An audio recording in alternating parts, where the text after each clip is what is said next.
mentor that inspired you? Yeah. I would say everything was quiet. When I was listening, relationships, structure, how displays like white TA, GTA, black man, all that.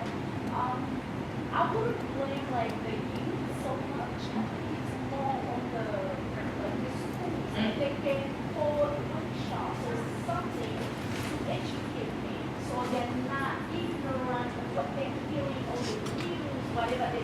Social media is such a big negative impact to our youth. We are different.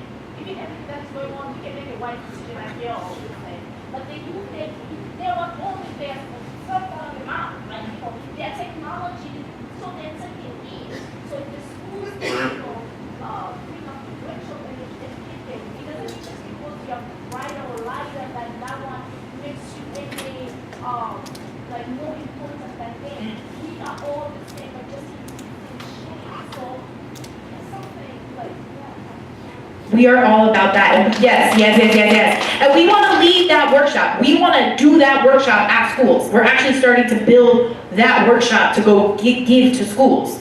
Because we fight for the policy to change so that every school has a workshop like that, but we're also not going to wait for the policy to change to make the change, right? Like, think back to the Black Panthers and the Young Lords saying, no, you need to give us resources, but also we're going to feed kids breakfast, right? We're not going to wait for you to take care of what needs to be taken care of. I saw one more hand right here, yeah.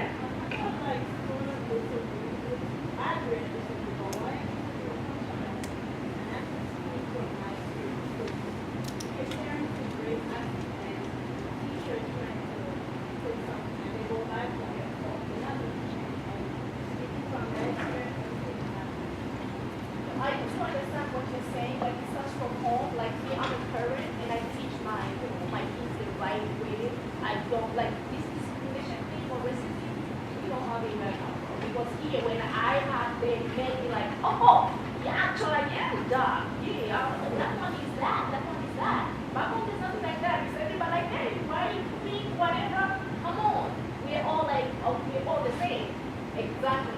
But yes, you can teach your children. It starts from charity, starts at home. But when they hear it more in school, more collectively, because at home it's just like maybe one or two parents. But when the school is putting it in their mind all the time, your kids who eventually start when they get older, but once they're young, the young one is even easier to get them. Yeah. Have you ever heard of like a tree once it's older, it's harder to bend? The kids when they're here, that's the time to groom them the way.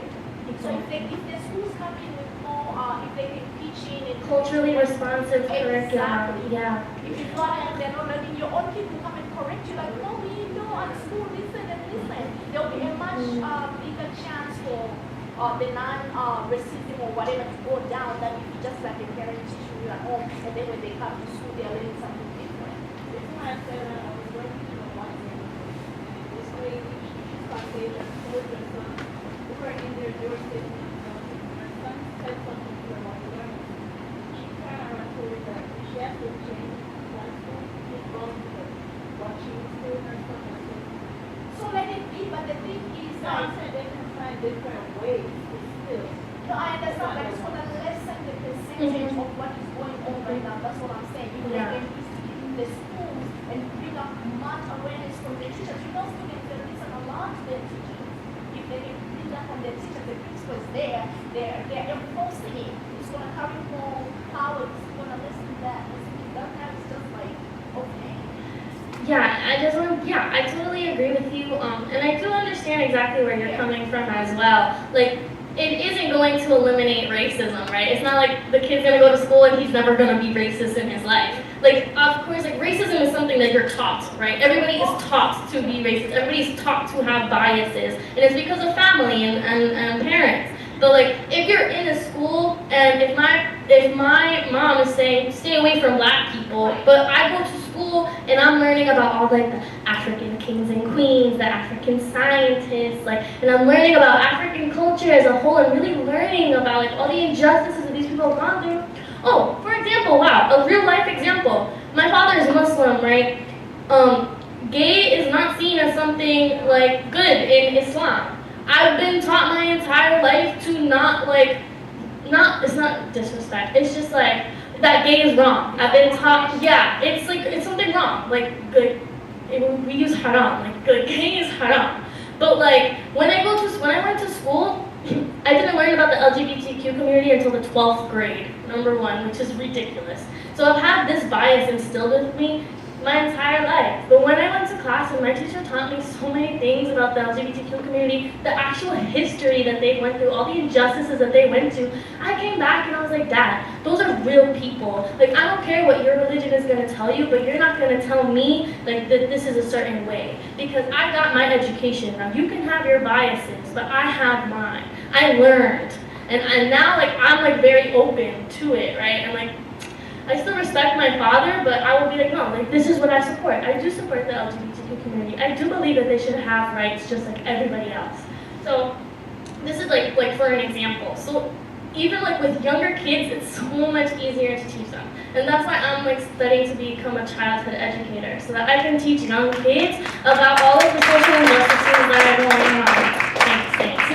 But that's why I want to teach little kids, because this happens from when you're little, right? And if you're exposed to so much culture, so much diversity, so much rich history about everybody, you're gonna grow up seeing things in such a different light.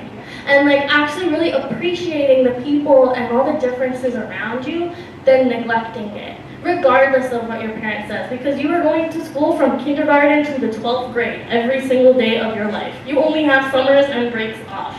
That's it. Because you're with the teacher in the classroom from 7, 8 a.m. all the way until 3 p.m. every single day. So you really learn a lot from people in the school, teachers in the school, friends, right? And even because I learn, I can correct other friends, and other friends will correct other friends. And that's just how the whole integration and declining racism and biases, that's how it will all come into play if we teach our young people to love each other. So, but shout outs to you all. Give yourselves a round of applause.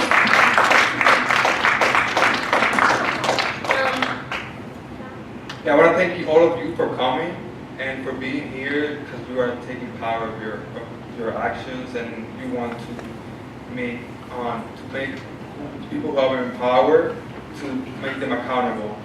And I want to shout out to Jason. Thank you for having us, and I really appreciate you, Jason. I truly appreciate Jason a lot. Jason has been like a father for me, because my dad is back in the art, so I look up to Jason. Thank you, Jason.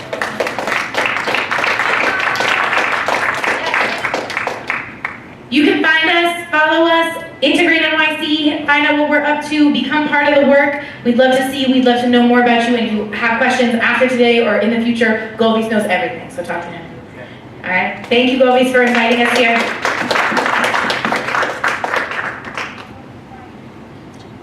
Okay, so thank you all for coming here. Tomorrow is the last day for winter workshops. Hope to see you guys again.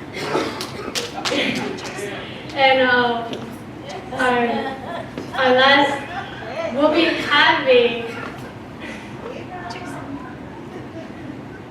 having the etiquette workshop. Woo! That means food. That means food, everybody. So you clap for food, guys. Who said no clap for food? Who said no? She's not coming, and you can have her fruit.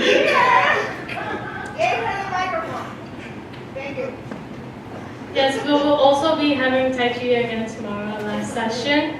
And we'll be having Gio DeRice, Janier Jessica, and Ronaldo Williams. So I hope to see you tomorrow.